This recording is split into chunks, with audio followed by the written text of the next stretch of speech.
Olá, tudo bem? Aqui é o Edu. Nesse vídeo aqui eu quero te mostrar, através de formatação condicional no Excel, como destacar o maior ou o menor valor dentro de um intervalo de dados, dentro de um intervalo de valores, ok? Então aqui eu tenho um exemplo bem básico aqui, né? Uma tabelinha com 3 colunas, data, operação e valor, e dentro da coluna de valores aqui, eu vou ter o Excel destacando automaticamente para mim o menor valor, o menor desses valores aqui. Nesse caso, 1.100. No entanto, caso haja uma modificação de valores, seja ela manual ou automática através de uma fórmula, por exemplo, automaticamente o Excel também vai agora formatar esse novo valor, porque agora ele se torna o valor mínimo. E a gente vai fazer isso com o valor máximo também, né? O maior valor de um intervalo, e aí eu vou explicar também para você como fazer esse efeito aqui, né? De destacar o maior valor, mas fazendo um acompanhamento da linha, tá? Então vamos colocar um novo maior valor aqui, você percebe que toda a linha também é formatada. Então vamos começar aqui destacando o menor valor, tá? Então eu tenho basicamente a mesma tabelinha e aqui a nossa lógica é bastante simples. Primeiramente a gente tem que observar, né, o que a gente vai destacar, onde estão então as células que deverão ser analisadas para que o Excel aplique essa formatação. Elas estão aqui na coluna de valores. E aí é muito importante você entender o seguinte, para a gente utilizar a formatação condicional no Excel, a gente pode simplesmente selecionar esse intervalo todo como aplicação, a gente pode selecionar a coluna toda também, ou simplesmente a primeira célula e depois fazer uma expansão. Eu, particularmente, prefiro selecionar a primeira célula do intervalo de dados e depois fazer a expansão, porque fica muito mais fácil de compreender. Então vamos lá, primeira célula selecionada, primeira célula do intervalo de valores, né, que eu vou analisar aqui. Eu venho aqui dentro da guia página inicial, grupinho estilos, formatação condicional. A gente pode clicar em nova regra diretamente aqui, tá? Então, nesse painelzinho de nova regra de formatação, nessa janelinha, a gente vai escolher essa última aqui, que é uma fórmula. É claro que o Excel, ele possui aqui dentro umas formatações específicas, né? Já prontas, né? Que vão fazer mais ou menos o mesmo efeito. Então, aqui a gente poderia ter selecionado todo esse intervalo aqui e simplesmente utilizar essa segunda seção de regras aqui, né? Formatar apenas células que contenham, para a gente observar aqui qual que é o valor mínimo e o valor máximo. A questão é que eu gosto sempre de utilizar as fórmulas porque elas são muito mais dinâmicas e também elas são muito mais personalizáveis. A gente consegue depois fazer modificações caso a gente precise, principalmente nessa questão aí da linha inteira, como eu te mostrei no segundo exemplo. Aqui o processo lógico é bem simples, tá? O Excel vai formatar os valores somente se essa fórmula aqui for verdadeira, ou seja, o teste que a gente colocar aqui, ele tem que retornar verdadeiro para que haja formatação, para que haja aplicação do nosso efeito, né? Qual é, então, essa regra? A gente vai testar, então, a primeira célula, né, que é a célula D3. Então, a gente dá um clique em D3, ela vem parar aqui travada, tá? Daqui a pouco a gente mexe com ela. Vamos colocar um sinalzinho de igual.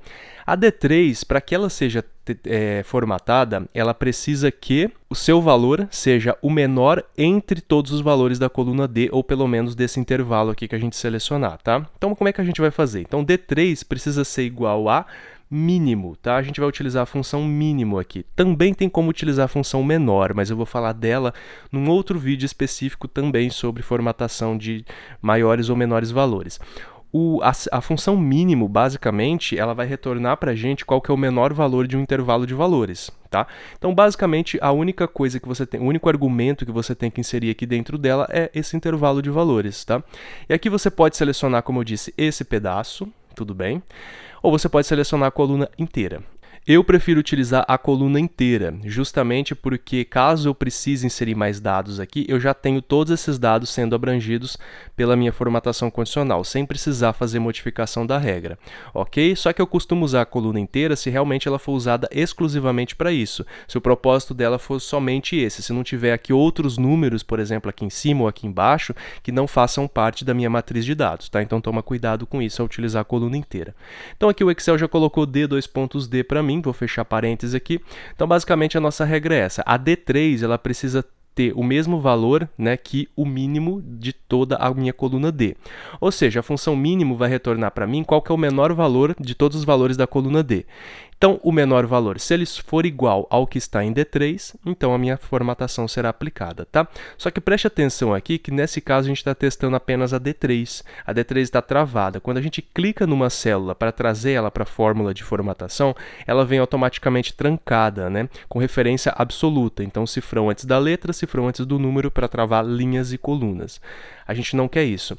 A gente quer que o Excel analise sempre a coluna D. Então, a coluna D você mantém travada, você mantém com o cifrão, mas tira o cifrão aqui do número 3, tá? Antes do número 3. Por quê?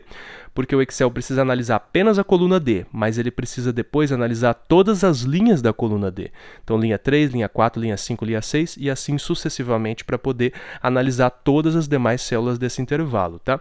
E a coluna D aqui travada também, porque quando a gente fizer aqui a expansão da formatação para a linha inteira, depois para ele formatar a linha inteira, o Excel tem que analisar apenas os valores da linha D, da coluna D, tá? E não os valores da coluna B e C, por exemplo. Então, o único parâmetro que a gente tem de comparação é a coluna D e ponto, ok? Vamos clicar agora em formatar aqui, e aqui você aplica a formatação que você quiser, tá? Então você pode mexer no que você quiser. Eu vou colocar uma cor de fonte branco, negrito e o preenchimento vermelho, tá? Dá um OK aqui, você visualiza mais ou menos como é que fica, e vamos dar um OK aqui. Perceba que por enquanto não aconteceu nada, e não aconteceu nada porque, não porque o 1600 não é o menor valor, tá? Não aconteceu nada porque a gente só clicou nessa célula D3 para aplicar a formatação condicional. Lembra que era a forma que eu prefiro, né, ensinar a você. Agora, com essa única célula aqui que contém a formatação condicional, né, selecionada, que é a D3, a gente vem em formatação condicional, gerenciar regras. A nossa regra está pronta, tá? A fórmula está pronta. O que a gente precisa fazer agora é trocar a aplicação.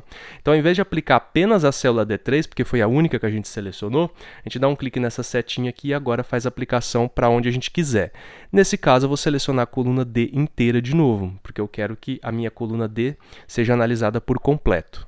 Ao dar OK, então, o Excel agora vai estender a minha regra de formatação para a coluna D inteira. E aí ele vai encontrar, então, o menor valor. O menor valor é 1100. O que ele está fazendo aqui? Ele está testando se esse valor aqui é igual ao menor valor de todos os valores. Então, esse é o menor valor de todos os valores, então esse valor será formatado. Só tome cuidado com valores zerados, tá? Então, aqui a gente tem o menor valor aqui dentro e células em branco. Células em branco a função mínimo não vai considerar. Mas se você vem aqui e coloca um zero, olha o que vai acontecer. O Excel vai formatar justamente o zero e também todas as outras células em branco aqui, porque para ele essas células também são consideradas como um valor nulo, tá?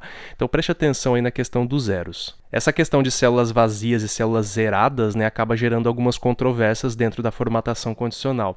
Eu falo um pouquinho sobre isso, inclusive, no curso de formatação condicional, que eu tenho, vou deixar o link na descrição, caso você queira dar uma olhadinha, caso você queira aprender formatação condicional do zero ao avançado. A gente fala um pouquinho aqui sobre como resolver esses pequenos problemas, esses pequenos impasses que acontecem, principalmente quando a gente tem que lidar com células vazias e células com valores zerados em algumas funções, tá? Tem como resolver isso aqui, ok? Mas o propósito do vídeo não é esse, ok? O propósito do vídeo é simplesmente destacar o valor mínimo, que é o que está acontecendo aqui. Vamos lá para o valor máximo agora, né? Como destacar o maior valor. Basicamente o processo é o mesmo, tá? A gente só vai trocar a função. Então eu vou fazer isso um pouquinho mais rápido aqui, ó. Estando com a célula D3 selecionada, a gente vem em formatação condicional. Você pode clicar diretamente em gerenciar regras se você preferir, porque quando a gente clicar aqui em nova regra e montar a nossa regra, o Excel automaticamente vai voltar para essa janelinha para que a gente já edite a expansão, né? Ou seja, aquele campo aplica-se a. Tudo bem? Vamos clicar aqui em usar uma fórmula, porque a gente vai utilizar a nossa formatação, a gente vai aplicar a nossa formatação através de uma análise de fórmula, né? Então a gente vai dar um clique aqui em D3, que é a primeira célula, igual, e aqui a gente vai utilizar a função máximo, tá? Lembrando que essas funções mínimo e máximo eu já ensinei em alguns vídeos, tá? Aqui do canal, caso você queira dar uma olhadinha, mas a sintaxe dela é bem simples, né? A função máximo vai analisar então o valor máximo de um intervalo de dados, e aqui a gente vai utilizar novamente a coluna toda, coluna D, tá? Então D, dois pontos D, fecha parêntese, e não se esqueça de tirar o cifrão aqui, ó, do número 3, tá? Deixa o cifrão apenas na letra D para travar a coluna, mas não travar as células, tá? Então, se o valor máximo da coluna D corresponder ao valor que estiver em D3, então a minha formatação será aplicada, tá? Vamos dar um clique em formatar aqui. Eu vou colocar um preenchimento de verde escuro, vou colocar uma fonte branca e um efeito negrito, tá? Vou dar um OK, OK aqui. E perceba que agora a nossa aplicação se estende apenas à coluna D. Coluna D não, desculpa, a célula D3, certo? Se eu quiser, eu posso vir aqui e selecionar a coluna D, como a gente fez no primeiro exemplo. O que vai acontecer? O Excel vai buscar o maior valor dentro da coluna D. Agora, a nossa formatação está aplicada em qualquer célula da coluna D. Então, em qualquer célula que você clicar aqui da coluna D, se você vem aqui em formatação condicional e gerenciar regras, você vai conseguir encontrar a regra aqui, tá? Se você não encontrar, basta que você clique aqui em esta planilha, tá? Aqui em cima para mostrar regras, e o Excel vai mostrar as regras que estão presentes nessa planilha específica, tá? Vamos trocar a aplicação aqui agora. Ao invés da coluna D, a gente vai selecionar as colunas B, C e D, tá? Então eu venho aqui, ó, clico na coluna B, seguro para C e seguro para D. ok? Então a minha notação de aplicação vai ficar assim, ó, B:2.D. O que isso vai fazer para a gente? Isso vai fazer com que a nossa linha toda seja formatada, tá vendo? Então, ainda que o Excel esteja analisando apenas a coluna D, porque a gente travou ela, tá? A expansão da formatação também vai pegar as colunas B e C, respectivamente. Então, vamos colocar um outro valor aqui, ó, 4.500, né, que seria agora o nosso maior valor, e agora 4.500 é formatado tanto quanto as células, né, que fazem parte dessa mesma linha, que é a linha 5. Tudo certo, então? Espero que você tenha entendido. Se você tiver dúvidas, deixe aí nos comentários. Se você tiver alguma observação também, tá? Fique à vontade. E não se esqueça de que você pode baixar essa planilha utilizando o link aí na descrição do vídeo. Você pode baixar tanto a planilha inicial, quanto essa pronta já com as regras aplicadas. E eu te vejo, então, numa próxima aula, ok? Até lá, então. Abraço!